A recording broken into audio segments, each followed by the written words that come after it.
the possibility that dreams from long ago may still come true, even if they look lost forever. What's good, y'all? Ayezo back with another video. Hope y'all doing well out there.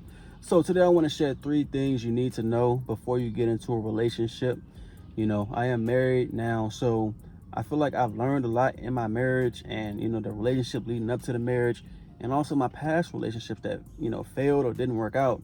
I learned a lot from those experiences that led me, all these mistakes and experiences that led me to where I am today. And, I want to share that stuff because I know a lot of people out there want to be married or want to be in a relationship. And, they might need to hear these things, bro. So I'm going to get right to the point before I start raining out this junk. So first thing, and like I said, I made these mistakes before, mainly in my previous relationships. And I had to learn from them and basically, correct them as best I can before I ended up getting to where I am today. All right, so made all these mistakes. The first one is not being self-aware. You have to be, I'm not gonna say you have to be, because it can happen. You can find a relationship not being self-aware, but it being y'all best interests if y'all are self-aware. And what I mean by that is knowing who you are, I'm saying, your personality and how you interact, how you communicate with people. For example, I grew up with 3 sisters, so I was the only boy, and pretty much everything inside my room was mine. Nobody touched it. I grew up selfish, to make it simple, straight to the point, bro. Everything was mine. I didn't have to share with nobody, no little brother, no older brother. Everything was mine, you know what I'm saying? So I grew up, if you ask people around me, Alfonso was selfish. You know what I'm saying? Ask my cousins, I was selfish. And, I got to the point, when I got older, to realize they kind of right. Like, I didn't really like sharing nothing. You know what I'm saying? Even if I got something on my dresser, like for example, a snack or something that's been sitting there for months, and somebody come over and ask me, can they have it? I'm like, nah, I want that for myself. So I grew up pretty selfish, you know what I'm saying? I didn't know that in previous relationships, and it definitely affected some of my old relationships. And like I said, bro, I ain't learned completely all these things, but I was aware of it. So like once I got inside my current relationship, I was aware of it, and if it came up in conversation or whatever the case, bro, I was able to fix it or correct it because I was already aware of it. But that's just an example, bro. Just being self-aware of who you are. How do you think? And also just how do you communicate with people? Also, how do you feel love? Because I ain't about to make this video too long and detailed, but I believe in the love languages, the 5 love languages. I believe in that, bro. So, how do you feel love? Is it gift giving? Is it acts of service? Words of affirmation? Just knowing yourself. How do you feel love? You know what I'm saying? All that is all inside the box of self-awareness. Come on, bro. Some out here, y'all. So these bugs about to start, interacting in the video, being in the way. But yeah, all that goes inside the box of self-awareness, and it's something that that's something I'm very good at nowadays. I've always been drawn to human nature, learning why people do what they do. As y'all can see on my channel, bro, I love talking about human nature and life tips and just life stuff, you know what I'm saying? But yeah, as I got older, bro, I realized how important self-awareness is. So that's that. All right, the second thing, have some direction in your life. You know what I'm saying? My past relationships, I didn't know where I was going with my life. You know what I'm saying? I didn't have any long-term goals. I didn't have a purpose. I was kind of just floating through life, taking it day by day without any long-term vision for myself. And when you're going into relationships like that or looking for relationships in that state, you get inside these relationships and they become your life. They become your purpose, their relationship. And that could be very unattractive, you know what I'm saying? Especially if you're a man. That could be unattractive if that woman or their relationship is your life. You ain't got nothing outside of her that interests you, or you ain't got nothing that's going on outside of their relationship. Like for example, when you go around your friends or family at a cookout and all they ask you about is that girl, or like that's the only thing associated with your identity, basically. Y'all know I got my videos on quitting weed and how weed was a big part of my identity and stuff like that. If that girl is the only part of your identity, yeah, bro, I think that's a problem, bro. Like, it should be something else, like some other career thing you're working on, some other job you got, or some other hobby or interest that people know you for, whether it's like making music or playing basketball or gaming or live streaming. Dang, bro, the bugs is out here, bro. just have other things associated with your name and you.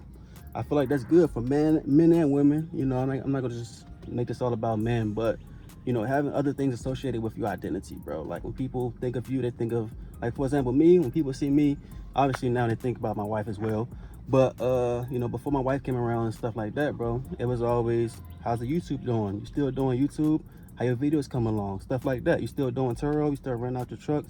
Like, it was other things associated with my identity and stuff like that. Whether it came to friends and family or whatever the case, I had other things going for me. So that's important, having direction in your life, knowing where you're going, and just having just having things that bring you joy and consume your time and give you purpose outside of that person, that relationship, whatever that you're looking for.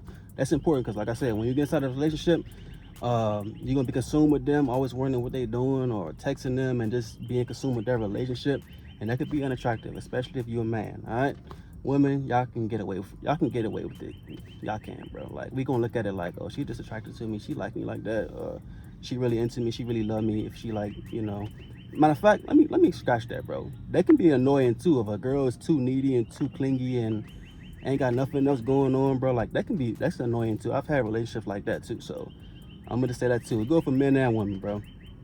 Okay, so make sure you got some direction in your life, because if not, that relationship will become your life, and most likely it ain't gonna turn out well.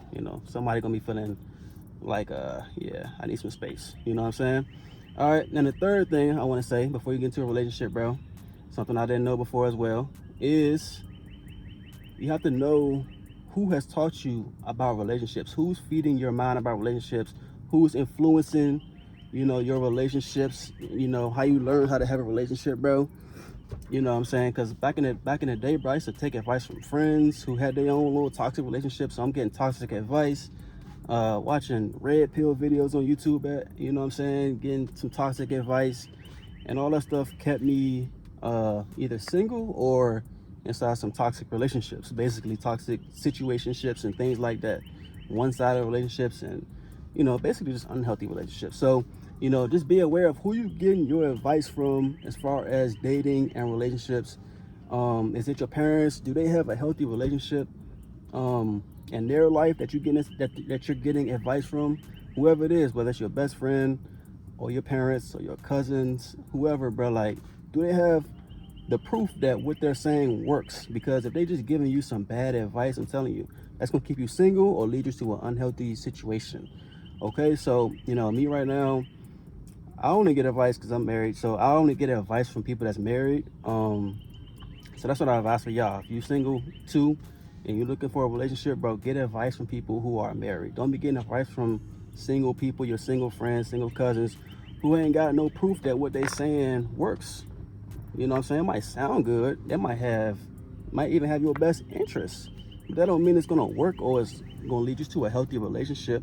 You know what I'm saying? Or helping you find the right person. Even that. You know what I'm saying? So just be aware of who you getting advice from and who you are being influenced by. I can't stress that enough, bro. Because I've had relationships. Like I said, I'm getting relationship advice from friends in toxic relationships, cousins who've been single, just like with a bunch of baby mamas and stuff. Like, I'm getting a lot of bad advice, you know what I'm saying, and it didn't lead me nowhere good. So yeah, pay attention to who you are getting advice from, who you are learning from. My advice is learn from people who are married or have a healthy relationship that you would like to model. You know what I'm saying? Just knowing who your model relationship is in your life. Some people grew up in abusive households. They've seen their parents arguing and fighting all the time in an unhealthy way and abuse and stuff like that. And you know what I'm saying? They getting advice from that person who might not didn't even learn a lesson, and you end up repeating the cycle, creating that in your own relationship because you're not getting no good advice. You know what I'm saying? So yeah, that's the third thing, bro. Just be aware of who you've been influenced by, because that's where you getting direction from, and they could be leading you astray. You know what I'm saying? So yeah, bro, that's all I want to share for y'all. Oh yeah, I'm gonna just got bonus advice, bro. If you're looking for a relationship, get out the house, man. All that, from my experience, online dating and stuff like that, bro. Like, I never found anybody worth a relationship online. You know what I'm saying? It was all situationships and stuff like that. So if you want a relationship, get out the house. You know what I'm saying? Tap into your hobbies, your interests. I ain't gonna go too deep. Just get out the house, bro, because it's just better when we get out the house and meet somebody in person. So don't be in house scrolling all day, swiping or whatever you're doing, bro. Unless it's working for you, it's working for you, cool. But if it's not working, that means you need to change it up and just start interacting with people in person and get out the house. That's all I want to share for y'all, bro. 3 things to do before you get into a relationship. Let me know your thoughts on this down below. Like this video, share, subscribe if you're new. I'm gonna holler at y'all next one, man. Peace out.